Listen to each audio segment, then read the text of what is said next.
গোয়ালপাড়ার পাশাপাশি উচ্ছেদ অভিযান চলবে হোজাইয়ের ডবকায় এবং পদমপুকুরি নতুন বাজারে চলবে প্রশাসনের বুলডোজার। বাজারের 450 বিঘে জমিতে চলবে উচ্ছেদ। ভাঙা পড়ছে বাজারের বহু দোকান। এক সপ্তাহ আগে দেওয়া হয়েছিল নোটিশ। প্রশাসনের উচ্ছেদের আগে বুলডোজার দিয়ে নিজেরাই গুড়িয়ে দিচ্ছেন দোকান। জানা গেছে গোষ্ঠীর সংঘর্ষের ফলেই এই উচ্ছেদ প্রশাসনের। বাজারের দুই গোষ্ঠীর মধ্যে জমি নিয়ে চলছিল বিবাদ। এক সময় বিষয়টি পৌঁছয় আদালতে। এরপরই আদালতের নির্দেশে উচ্ছেদ হোজাই জেলা প্রশাসনের।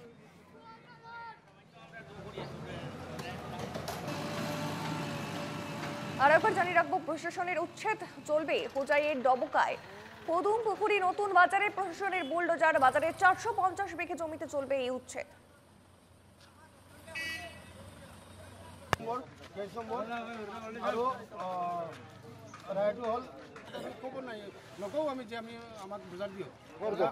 এইটো 42 বছৰ আগত বজাৰ কৰিছিল আৰু 42 বছৰৰ পৰা চৰকাৰে মহকুমা পৰিষদে নগাঁও মহকুমা পৰিষদে বিটি আবণ্টন কৰিছে।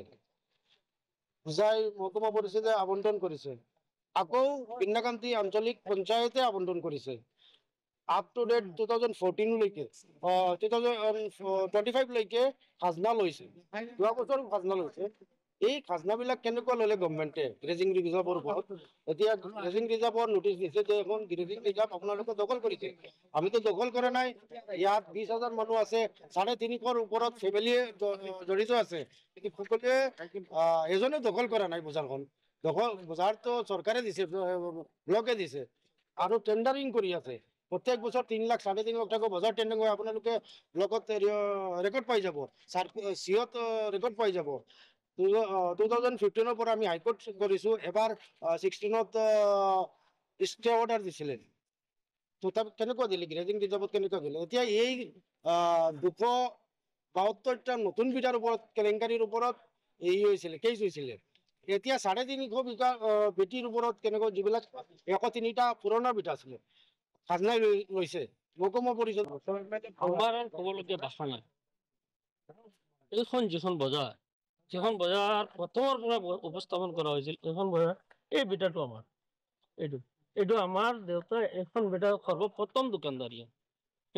আজি আমি মহকুমা দিপতি, নগাঁও মহকুমা দিপতি আমাক আবণ্টন দিছে, কাগজ আছে আমাৰ।